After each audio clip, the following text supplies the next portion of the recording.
ఇప్పుడు అదే ఆవిడ ఎవరో మాధురి గారు వచ్చేసి నన్ను అమ్మ అని పిలువు, నేను ఇంటికి పెద్దమ్మని, నువ్వు నా పాపలాగాని. నాకు ఏ బాండింగ్ దేముందో ఉండే ఒక దాంట్లోనే ఇప్పుడు ఆల్రెడీ చాలా పడుతున్నాయి, మీ అందరితో అనిపించుకుంటున్నాను అని అన్నా. ఇమాన్యుయల్కి ఇందాక చెప్పేశాను. ఏమని? ఇందాక వచ్చి బర్నియా ఇమాన్యుయల్ కాపేది ఈ నాన్నలు వస్తే మీ కూతుర్లు ఇవన్నీ ఆపే వస్తే భరణి అని చెప్పు, లేదా తనుజ అని చెప్పు. మాకున్నది ఏదో మా మనసులో ఉంటుంది. అదే మేము దాన్ని పెట్టుకుని ఇక్కడ షో చేయడానికి మేము రాలేదు ఇక్కడికి. అదే ఇప్పుడు నైట్ అవుతే ఎక్కిరించడాలు, డే అవుతే ఆ మాటల వల్లే అవే ఎక్కువ బయటికి వెళ్ళిన, వేరే ఏం లేదు. గేమ్స్ అనే విషయానికి వస్తే తీసుకున్నారు. ఇక్కడ జరిగింది ఏంటంటే ఒకరికొకరు బాండింగ్ అయిపోయి విపరీతంగా వెళ్ళిపోయిన వాళ్ళు బాగానే ఉన్నారు.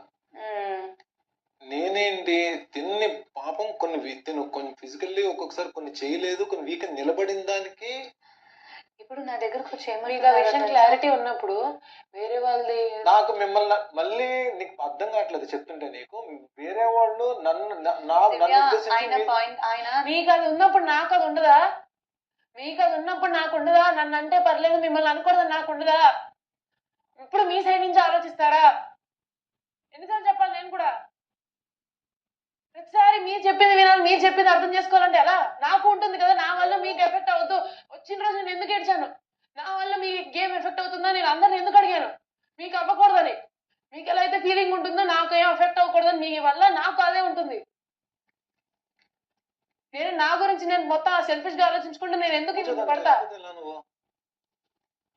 ఎన్నిసార్లు చెప్పాలి నేను కూడా? మీకు బ్రెయిన్ పెట్టి ఆలోచించంటే నాకు బ్రెయిన్ లేదు అనుకుంటా, నేను ఆలోచించను అనుకుంటున్నారా? ఇవన్నీ నాకు కూడా తెలుసు. వాళ్ళు వచ్చి ఏం గేమ్ ఆడుతున్నారు కూడా నాకు తెలుసు.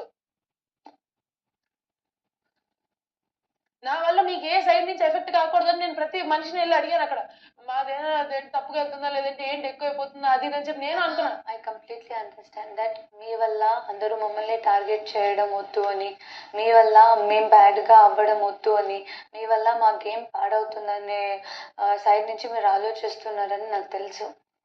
మరి ఏంటంటే బాత్రూమ్కి వచ్చింది, అందుకే ఎవరో ఇచ్చిన థ్యాంక్ యూ చెప్పడానికి వచ్చా. నాకు ఇప్పుడు అర్థమైంది ఎంత వస్తుంది.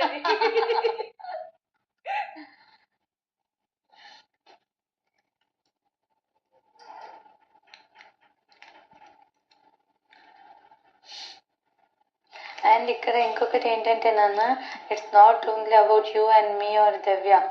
వాళ్ళకి ఉండేది కూడా ఏంటంటే, ఇప్పుడు మొన్న చూసారు కదా రామ్ విషయంలో కూడా, కెప్టెన్సీదైనా లేకపోతే లోపల ఉన్నప్పుడు అలా చేశారు ఇలా చేశారు అనేదైనా. మీకు ఒక విషయం చెప్పనా, నేను రాముతో మాట్లాడడానికి వెళ్తే రాము ఏమన్నాడో తెలుసా? అంటే నాకు కరెక్ట్గా నాకు అర్థమైంది నా గేమ్ ప్లాన్ ఇంకల్లా ఏమేమి జరుగుతుందో అని. నాకు అన్నీ తెలిసి వచ్చింది. ఆయుషతో కూర్చొని తింటున్నాడు, అదే చెప్తున్నారు నాకు అన్నీ. నా వెనకాల నుంచి నన్ను ఆడిపించారు, ఇతతో చెప్పాడు. అవునా? నాతోనా? ఏంటి అని. కానీ ఏంటంటే నమ్మేవాళ్ళు నమ్ముతున్నారు, కానీ మన పాయింట్ ఆఫ్ వ్యూ కరెక్ట్గా ఉన్నప్పుడు, మనలో తప్పు లేనప్పుడు మనం ఎందుకు ఫూల్ అవ్వాలి అనేదంతే. సరే వాళ్ళు చెప్పిన వాళ్ళు అంత పర్ఫెక్ట్గా ఉన్నారంటే వాళ్ళు కూడా ఎలాంటి బాండింగ్ మన సైడ్ నుంచి కోరుకోకూడదు, లోన్లీగా ఫీల్ అవ్వకూడదు. ఒక రోజు వచ్చి నా బంగారం నేను తనూజానే సేవ్ చేస్తానన్నారు. The next day Ramu close అయ్యాడు, నేను రాముని క్లోజ్ చేస్తా, రాముకి ఎవరున్నారు అన్నాడు. ఈరోజు సుమన్ అన్న. అందుకనే నేనేం చెప్తున్నానంటే మీ ఇద్దరికి don't depend on anyone, including me. నా మీద కూడా మీరు డిపెండ్ అవ్వకండి, మీ ఓన్ గేమ్ మీరు ఆడండి. You both are very good players. ఎక్కడ ఆడలేదు. నాకు మీ ఇద్దరి మీద నాకు చాలా నిజంగా మీ ఇద్దరి మీద నాకు చాలా కాన్ఫిడెన్స్ ఉంది. It is not about physical strength, it's not about physical strength. చోట ఆడాం కదా. నేను మీ మీద డిపెండ్ అయ్యి నాకేం వదిలేసింది ఎప్పుడు ఒకసారి నేను చెప్తున్నాను, వదిలేస్తాను కాదు నేను చెప్తున్నాను, నాకు నమ్మకం చెప్తున్నాను.